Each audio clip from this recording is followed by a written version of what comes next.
દિલ્હીના જંતર મંતર ખાતે ચાલી રહેલા ઝેન્ઝી પ્રોટેસ્ટના વચ્ચે આજે એક સમાચાર સામે આવ્યા કે કેન્દ્રીય શિક્ષણ મંત્રી ધર્મેન્દ્ર પ્રધાને રાજીનામું આપી દીધું છે.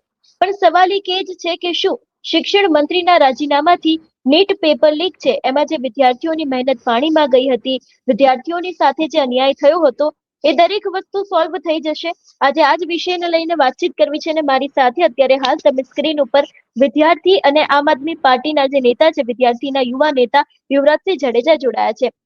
શું કહેશો કે જે રીતે અત્યારે હાલ આખું આ ઘટનાક્રમ ચાલી રહ્યો હતો, ઝેન્ઝી પ્રોટેસ્ટ એવું કહી શકાય, અને આજે એવું પણ કહેવામાં આવ્યું છે કે અંતે સરકાર ઝૂકી છે, પણ શું આ બધાથી જે અન્યાય થયો હતો એ પૂરો થઈ જશે? ચોક્કસપણે અન્યાય જે થતો હતો, હવે એનો અંત લાવવા માટેની આ પેલી શરૂઆત છે.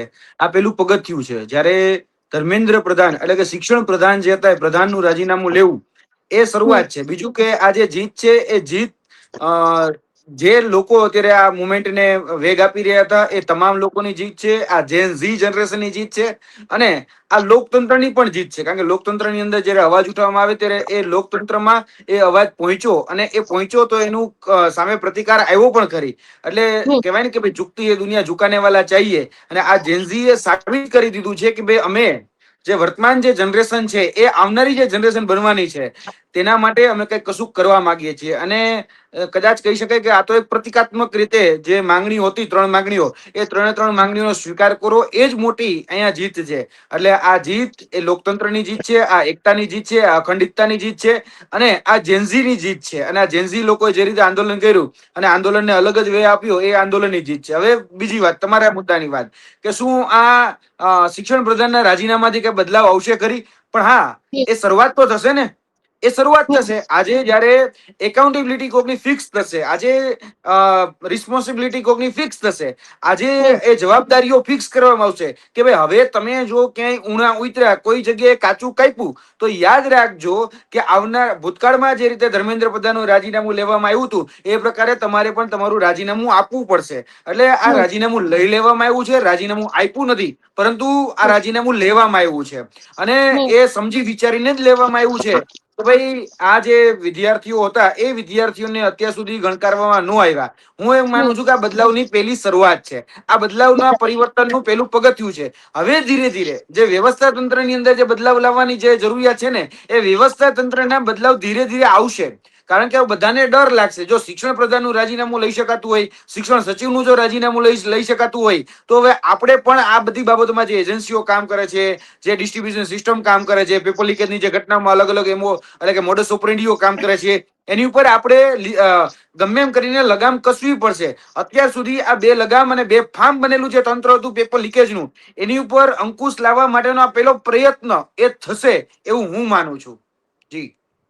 યુવરાજસિંહ, મારો સવાલ એક એ પણ છે કે ગુજરાતમાં તો આવું છેલ્લા ઘણા સમયથી ચાલી રહ્યું છે. ઘણા બધા પેપર લીકના કૌભાંડ તો તમારા દ્વારા પણ બહાર પાડવામાં આવ્યા છે. વિદ્યાર્થીઓના જે પ્રશ્નો છે, વિદ્યાર્થીઓની સાથે જે અન્યાય થઈ રહ્યો છે, એ વિષયને લઈને પણ ઘણા બધા સમાચારો અત્યાર સુધી આવ્યા છે. તો શું આવું જરૂરિયાત ગુજરાતમાં પણ લાગી રહી છે? કારણ કે મારા મતે ગુજરાતની સિસ્ટમ પણ ક્યાંક જે કહી શકાય કે જે રીતે જંતર મંતરમાં આખું પ્રોટેસ્ટ થયો ઝેન્ઝી લોકોનો, એ બાદ ક્યાંક સિસ્ટમમાં બદલાવ આવશે એવું લાગી રહ્યું છે. તમને શું લાગે છે કે ગુજરાતની સિસ્ટમમાં પણ આ બદલાવની જરૂર છે? ચોક્કસપણે ગુજરાતની અંદર પણ આ બદલાવની સૌથી મોટી અને પહેલી જરૂરિયાત હમ. ગુજરાતની જ છે. કારણ કે કહેવાતા ગુજરાત મોડલમાં, એ ગુજરાત મોડલમાં પેપર લીકેજનું સૌથી વધારે મોડલ જો કોઈ જગ્યાએ આખા દેશની અંદર જો પ્રસ્થાપિત કર્યું હોય, તો એ ગુજરાતે કર્યું છે. પેપર લીકની પ્રયોગશાળા કોઈ હોય તો એ ગુજરાત છે. પેપર લીકેજની અલગ અલગ જે મોડસ ઓપરેન્ડીઓ છે, ઓનલાઈન સિસ્ટમેટિક સ્કેમ થવા, એની જનની ગુજરાત છે. આ ઓએસએમ સિસ્ટમની અંદર, સીબીએસઈ ની અંદર છબડા થવા, એની જનની ગુજરાતની સૌથી મોટી ટેકનોલોજીકલ યુનિવર્સિટી એટલે કે જીટીયુ છે. બીજું કે અત્યારે વર્તમાનમાં જે ટેકનિકલ જે ખામીઓ જોવામાં આવે છે, પેપર લીકેજની અલગ અલગ જે મોડસ ઓપરેન્ડી જોવામાં આવે છે, જે બ્લેકલિસ્ટ થયેલી જે કંપનીઓને કોન્ટ્રાક્ટ આપવાની વાત હોય, એની જનની ગુજરાત છે.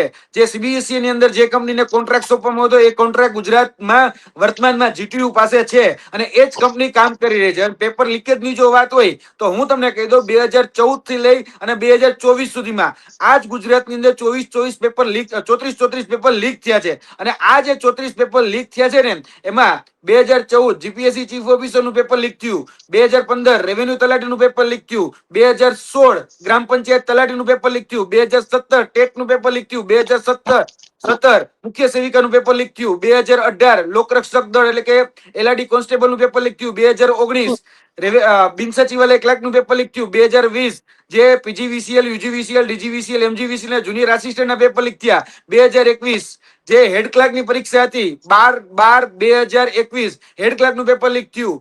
ત્યારબાદ 2022 જુનિયર ક્લાર્કનું પેપર લીક થયું. 2023 2024 આ બધી જ એવી તારીખો છે કે ગણાવવા બેસું તો 34 પેપર મોઢે ગણાવી શકો એટલો સક્ષમ છું. આ ગુજરાતની અંદર એચએનજીયુ ના ટોટલ 9 પેપર લીક થયા છે. સૌરાષ્ટ્ર યુનિવર્સિટીના 6 પેપર લીક થયા છે. ગુજરાત યુનિવર્સિટીના 5 પેપર લીક થયા છે. નર્મદ યુનિવર્સિટીના 3 પેપર લીક થયા છે. એમએસ યુનિવર્સિટીના 3 પેપર લીક થયા છે.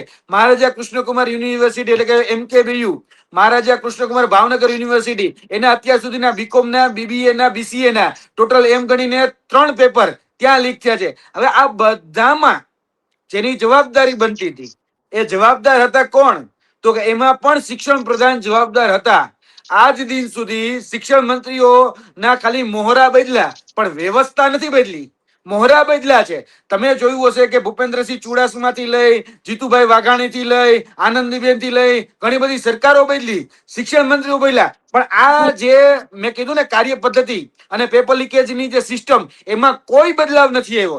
એટલે હજી ગુજરાતમાં સૌથી મોટી જરૂરિયાત છે કે જેવું જેન્ઝીનું આંદોલન થયું એ જ રીતે ગુજરાતમાં પણ વર્તમાનમાં જે પરીક્ષાઓ છે એ પરીક્ષાઓની અંદર ઘણી બધી ખામીઓ છે. તો વર્તમાન ખાલી આ વર્ષની હું તમને ખામીઓ ગણાવું ને તો GPSC Gujarat police service commission 2023 માં જે જીપીએસસી ની જાહેરાત થઈ હતી આ 2026 નો એન્ડ ચાલે છે. હજી સુધી જીપીએસસી ની પરીક્ષા પૂરી નથી થઈ. એમાં જે 100 રૂપિયા વિદ્યાર્થીઓ પાસે લેવામાં આવે, પ્રશ્નપત્રમાં ભૂલ હોય તો વિદ્યાર્થીઓને પૈસા ભરવાના. હવે ભૂલ પ્રશ્નપત્રના પેપર સેટર જે કરે ભોગવે બિચારા વિદ્યાર્થીઓ. ત્યારબાદ ગૌણ સેવા પસંદગી મંડળ હોય તો એમાં સીસીઈ ની પરીક્ષા, ફોરેસ્ટ બીટગાર્ડની પરીક્ષાની અંદર ધાંધલીઓ થઈ. જે નોર્મલાઇઝેશન સિસ્ટમ હતી એ નોર્મલાઇઝેશનમાં કોકના 20 માર્ક પડ્યા, કોકના 25 માર્ક પડ્યા તો એની સાથે પણ અન્યાય થયો. ફોરેસ્ટ ગાર્ડ ની અંદર તો 52 માર્ક સુધીના વેરિએશન આવ્યા. હવે 1 માર્કે આખી સીટ ફરી જતી હોય 52 માર્કે વધારી દઈ દેવામાં આવ્યા. એટલે આ ગુજરાતની અંદર પણ ઘણી બધી ત્રુટીઓ, ઘણી બધી ખામીઓ છે અને તેને લઈને પણ આવનાર દિવસોની અંદર મારું એવું માનવું છે કે ગુજરાતની અંદર પણ ક્યાંક ને ક્યાંક આ બધી જ બાબતોનું સંજ્ઞાન લેવાવું જોઈએ.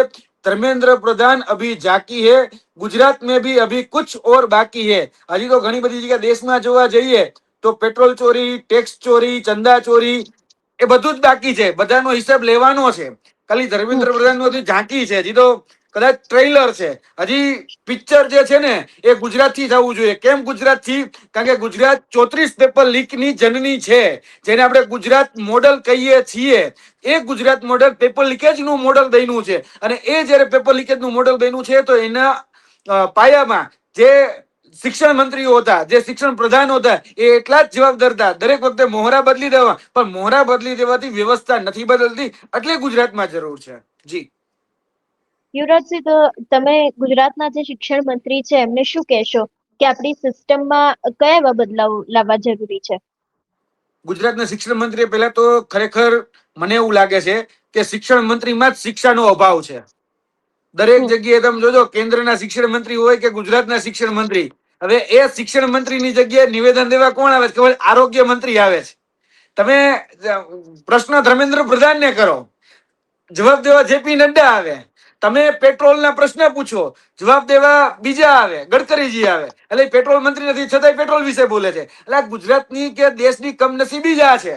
તમે કઈક શિક્ષણ વિશે પૂછશો તો હમણાં જીતુભાઈ વાઘાણી આવીને જવાબ દેવા આવશે. એટલે આ મેં તમને કીધું એમ કે શિક્ષણ મંત્રીઓ જે છે ને એ શિક્ષણ મંત્રીમાં શિક્ષણની જ કમી છે. એમાં શિક્ષાની કમી છે. એટલે પેલા વેલા તો શિક્ષણ પ્રધાન જે છે એ શિક્ષણ પ્રધાને સમજવાની જરૂર છે. વર્તમાનમાં લેવેલી ટેટની પરીક્ષા હોય તો એની અંદર પ્રશ્નોની અંદર ધાંધલીઓ જોવા મળી. બિચારા માસૂમ બાળકો જે તૈયારી કરે છે, પેટે પાટા બાંધીને જે લોકોને તૈયારી કરવામાં આવે છે એ લોકોને હાઈકોર્ટ મોકલવામાં આવે છે અને હાઈકોર્ટ મોકલી એમાંય પણ એને લાખો રૂપિયા ખર્ચ કરી દેવામાં આવે છે. હવે માસૂમ વિદ્યાર્થીઓ જે પેપર દેવા માટે 2000 રૂપિયા બસ ભાડાના એ બીજાથી ક્યાંકથી ઉછીતા લઈને આવતા હોય એની પાસે જોવા જઈએ તો ક્યાંક ને ક્યાંક ખર્ચો બીજો કરવામાં આવે છે. હવે વાત રહી શિક્ષણ ગુજરાતના શિક્ષણ વ્યવસ્થાની, તો આજે ગુજરાતની અંદર 1700 એવી શાળાઓ છે જે એક શિક્ષકથી ચાલે છે. પાયાની જે સુવિધા કહેવાય ને, એ પાયાની સુવિધા આપણે 1800 એવી શાળાઓ છે કે જેમાં પાયાની સુવિધા યુરેનલ જવા માટે, બાથરૂમ જવા માટેની એક બાથરૂમની વ્યવસ્થા નથી. ત્યારબાદ જે છત હોય ને એ જર્જરિત હાલતમાં ગમે ત્યારે પોપડવું પડે. આવી તો 3000 કરતા વધારે શાળાઓ એવી છે કે જેમાં પાયાની સુવિધાઓમાં જે કહી શકાય ઇન્ફ્રાસ્ટ્રક્ચરની એ પાયાની સુવિધાઓ નથી. ગુજરાતની અંદર એક શિક્ષકથી ચાલતી શાળા, તો કે તમે અત્યારે ગોતો છો 2000 કરતા વધારે એવી શાળાઓ છે જે એક શિક્ષકથી ચાલે છે. એટલે મેં તમને કીધું કે ગુજરાતના શિક્ષણ મંત્રીમાં શિક્ષણનો અભાવ છે. એટલે પહેલા તો એને પ્રશ્નો સમજે અને આ પ્રશ્નો જે છે એના નિરાકરણ લાવવા માટેના પ્રયત્નો કરે. નહીતર ધર્મેન્દ્ર પ્રધાનની જે હાલત થઈ છે એ જ ગુજરાતના શિક્ષણ મંત્રીની હાલત થવાની છે. આ એક પ્રશ્ન મેં તમને ખાલી શિક્ષક ભરતીનો કીધો, એ જ રીતે જીએસએસબી હોય, એ જ રીતે જીપીએસએસબી હોય, એ જ રીતે જીપીઆરબી હોય, એ જ રીતે GPSC Gujarat public service commission હોય. બધી જ જગ્યાએ અલગ અલગ મોડસ ઓપરેન્ડીના અલગ અલગ પ્રશ્નો છે. આજે પણ તમે જીપીએસસી, જેને સંવિધાનિક બોડી કહેવામાં આવે કે બંધારણીય સંસ્થા કહેવામાં આવે, એ બંધારણીય સંસ્થાની અંદર તમને જાણીને બેન અજુગતું લાગશે કે બંધારણ સંસ્થાની અંદર જે સભ્યપદ હોવું જોઈએ, જે બંધારણ હોવું જોઈએ, એમાં ટોટલ 6 સભ્યો અને એક અધ્યક્ષ હોવા જોઈએ. અત્યારે એક અધ્યક્ષ અને એક સભ્ય છે. બાકીના જે 6 પદો છે ને, એ 6 પદો તો છેલ્લા 3 વર્ષથી રિક્ત જ છે, એટલે કે ખાલી જ છે. હજી સુધી એમાં ભરતી નથી કરી શક્યા. અને જે ભરતી કરાવનારી સંસ્થા છે એ પોતાના સભ્યોની ભરતી ન કરી શકતી હોય તો એને ખરેખર કમસે કમ શરમ આવી જોઈએ કે પોતાના સભ્યોની નિમણૂક નથી કરતા. અને આપણે ઇન્ટરવ્યુ લેવા બેઠા, 2023 વાળી જીપીએસસી 2026 માં પૂરી નથી થતી. કારણ કે ઇન્ટરવ્યુ તો કે 2000 લોકોને ઇન્ટરવ્યુ બાકી છે, હજી સુધી ઇન્ટરવ્યુ થયા નથી. એમ ગણવા જોઈએ તો 15000 ઇન્ટરવ્યુ પેન્ડિંગ છે. એટલે શિક્ષણ વ્યવસ્થાની ગુજરાતની પણ ઘોળ ખોદાઈ ગઈ છે. આવનાર દિવસોમાં જેનું નિરાકરણ નહીં લાવે તો ગુજરાતના જેન્ઝીઓ પણ કદાચ આ જ મુદ્દા ઉપર આવનાર દિવસોની અંદર આંદોલન કરતા તમને જોવા મળશે. યુવરાજસિંહ, આખું જે આ આંદોલન થયું જંતર મંતરમાં, તો એમાં તમે ઝેન્ઝી લોકોને લઈને શું કહેશો? કારણ કે આંદોલનની શરૂઆત ભલે સોનમ વાંગચુકે કરી હતી, હોસ્પિટલમાં દાખલ થયા એટલે સીજેપી મેદાને આવ્યું, અભિજીત દીપકે મેદાને આવ્યા, લાખો વિદ્યાર્થીઓ હતા ત્યાં ને ત્યાં લોકો રહ્યા કર્યું, સરકારની સામે પડ્યા. તો આખું જે આંદોલન થયું ધર્મેન્દ્ર પ્રધાનના રાજીનામા પાછળ, તમે ઝેન્ઝીઝને કેટલો માનો છો કે ના આના કારણે આ વસ્તુ થઈ રહી છે? પ્રોટેસ્ટ, જેને આપણે આંદોલન કહીએ છીએ, હમ, એની રચનાત્મકતા અલગ અલગ જગ્યાએ અલગ અલગ હોય છે. તમે વિચારો, એક સમય હતો જ્યારે ઇતિહાસમાં ગાંધી, સરદાર, આંબેડકર આંદોલન કરતા હતા, તો હમ, એની રચનાત્મક પ્રવૃત્તિઓ અલગ અલગ હતી. હું પણ એક આંદોલનકારી છું. મેં પણ આંદોલનો કરેલા છે. મેં બિન સચિવાલયનું આંદોલન કરેલું છે, એલઆરડી નું આંદોલન કરેલું છે, એના પછીના અન્ય ઘણા બધા આંદોલનો કરેલા છે. હમ, મારી એક્ટિવિટી પણ અલગ હતી. અને અત્યારે જેન્ઝી, હવે કદાચ કોઈ બેરિકેડ લઈને આવે છે તો એ બેરિકેડ ઉપર ચડી જાય છે. ત્યારે કોઈ પાણીનું વોટર કેનન છોડતા હોય તો અહીંયા નાચવા માંડે છે અને એને મજા લેતા હોય છે. અને આનો કોઈ હમ, જવાબ નથી હોતો. અને જ્યારે કોઈ તમારા જેવા જે નિષ્પક્ષ મીડિયા મિત્રો છે એ કદાચ એને જઈને બૂમ ધરે છે, તો ત્યાં થાય છે કેવું ખબર છે કે એ તર્ક સાથે વાત કરે છે કે શિક્ષણ પ્રધાનનું રાજીનામું શા માટે જોઈએ છે. તો એની પાસે લોજિક છે, એની પાસે તર્ક છે. અને હમ, આ જે વર્ગ છે ને એ ભણેલ ગણેલ અને શિક્ષિત વર્ગ છે. એટલે એની પાસે એના પોતાના જવાબ છે, પોતાની આર્ગ્યુમેન્ટ છે, બધું જ છે. એટલે આ આંદોલન અલગ જ લેવલ ઉપરનું હતું. આ જેન્ઝીનું જે આંદોલન છે એને હું અલગ લેવલ ઉપર જ ગણું છું. કારણ કે જે વર્તમાનની જે જનરેશન છે એની કદાચ આંદોલનની પ્રક્રિયા અલગ હશે, પણ એનો મૂળ મુદ્દો, જો ભાઈ સીજેપી હોય, બીજા કોઈ પણ પોલિટિકલ પાર્ટી હોય, એ તો આવીને જાય, પણ મૂળ મુદ્દામાં ટકી રહેવું એ જ હમ, આંદોલનનો પ્રાણ હોય છે. આંદોલન એ લોકશાહીનો પ્રાણ છે. આજે પણ આંદોલનમાં એ તાકાત રહેલી છે કે શિક્ષણ પ્રધાનનું રાજીનામું લઈ શકે. આંદોલનમાં ભૂતકાળમાં પણ એવી તાકાતો હતી કે અંગ્રેજોને પણ આ દેશ છોડવા માટે મજબૂર કરી દીધા હતા. એટલે આંદોલન એ ખૂબ પવિત્ર છે. આંદોલન બધી જ જગ્યાએ પવિત્ર જ હોવા જોઈએ. આંદોલનની પ્રમાણિકતા હંમેશા જળવાઈ જ રહેવી જોઈએ. કદાચ 2-5% કદાચ હું એવું માનું છું કે વિરોધ પક્ષના કે સત્તા પક્ષના જે લોકો હોય એ કદાચ ઉધમ મચાવે, પણ જે મૂળ વાત હતી કે ભાઈ શિક્ષણ પ્રધાનની એકાઉન્ટેબિલિટી ફિક્સ થાય, જે લોકો હમ, સુસાઇડ કર્યું છે એ લોકોને કમ્પન્સેશન એટલે કે એને વળતર મળે, જે લોકો ઉપર ખોટી એફઆઈઆર દાખલ કરી છે એફઆઈઆર દૂર થઈ, તો આ 3 માંગણીઓ સ્વીકારવામાં આવી છે. અને 3 માંગણીઓ સ્વીકારી અને પછી કદાચ ક્રેડિટ કોણ લે છે એ મારે નથી જોવું, પણ આ મુખ્ય ક્રેડિટ કોઈને જો જતું હોય ને તો એ જેન્ઝીને જાય છે. કારણ કે જેન્ઝી હતા તો એ આંદોલનકારીઓ હતા, જેન્ઝી હતા તો એ પોલિટિકલ પાર્ટીના લોકો હતા. તો જેન્ઝી જ ન હોત તો બધા એનું શું કામ હતું? કરી નાખવું હતું ને આંદોલન, પણ એમાં નથી થતું. એટલે જેન ઝી સૌથી મોટી આમાં મહત્વની ભૂમિકા ભજવી છે અને વર્તમાનના જેન ઝીએ સાબિત કરીને આપ્યું છે કે ભાઈ ઝુકતી એ દુનિયા ઝુકાને વાલા ચાહીએ. અને આ જેન્ઝીએ ઝુકાવીને દેખાય. પોતાની જે 3 ડિમાન્ડ હતી એ 3 ડિમાન્ડ એને મનાવી છે અને રાજીનામું લઈ લેવામાં આવ્યું છે, કોઈ આપ્યું નથી. જેન્ઝીએ રાજીનામું લીધું છે, પ્રધાનમંત્રીએ રાજીનામું લીધું છે. પ્રધાનમંત્રીને રાતે લાઈવ આવી અને ઇન્સ્ટામાં લાઈવ થવું પડે એટલે એ જ મોટી જીત બતાડે છે. કારણ કે મોટા ભાગના જેન્ઝી ઇન્સ્ટામાં ફેસબુકમાં છે, ત્યાં આવીને વાત કરવી, ત્યાં આવીને મનાવવા, ત્યાં આવીને કેવું, બરાબર. એટલે તમે જુઓ કે જેન્ઝી લોકોની ક્રિએટિવિટી કેવી હતી. તો કે ભાઈ અમેરિકાના જે પ્રધાનમંત્રીના જે હતા મેલોની, એની કોમેન્ટ બોક્સ આખા ભરી દે. 20,000 25,000 કોમેન્ટો અહીંયા થાય અને પછી અહીંયા પ્રોટેસ્ટ થતા હોય તો લોકો મેલોડી લઈને આવે કે મેલોડી ખાઓ, ખુદ જાન જાઓ. એ પ્રકારના પ્રોટેસ્ટ ની અંદર તમે નારાઓ જુઓ. એટલે આ જેન્ઝી નું આંદોલન કંઈક અલગ જ લેવલ ઉપર હતું અને અલગ લેવલ ઉપર હતું. તો જે જનરેશન જેને ગેપ કહેવાય ને, એ જનરેશન ગેપ ના લોકો સમજી શક્યા નહીં. અને આ 37-40 દિવસ જે ચાલ્યું ને એ મોડું થઈ ગયું. બાકી 3 દિવસમાં જ આનું નિરાકરણ આવી જાય. પણ આ જનરેશનને સમજવામાં ક્યાંક ને ક્યાંક પ્રધાનમંત્રી નરેન્દ્ર મોદી સાહેબે મોડું કરી નાખ્યું. જી બિલકુલ યુવરાજજી, આપ અમારી સાથે જોડાયા બદલ આપનો ખૂબ ખૂબ આભાર. Thank you. જે રીતે આજે આપણે આમ આદમી પાર્ટીના નેતા અને વિદ્યાર્થી નેતા યુવરાજસિંહ જાડેજાની સાથે વાતચીત કરી, જે રીતનો આખો આજનો આ પ્રોટેસ્ટ જોવા મળ્યો હતો ને અંતે શિક્ષણ મંત્રી ધર્મેન્દ્ર પ્રધાને રાજીનામું પણ આપ્યું છે. આશા રાખી કે ગુજરાતની પણ જે સિસ્ટમ છે એમાં પણ ફરક આવે. આ વિષયને લઈને તમારું શું માનવું છે અમને કમેન્ટ કરીને ચોક્કસથી જણાવજો. તેની સાથે અમારી ચેનલ નિર્ભય ન્યૂઝને લાઇક, શેર અને સબસ્ક્રાઇબ કરવાનું ભૂલશો નહીં. નમસ્કાર.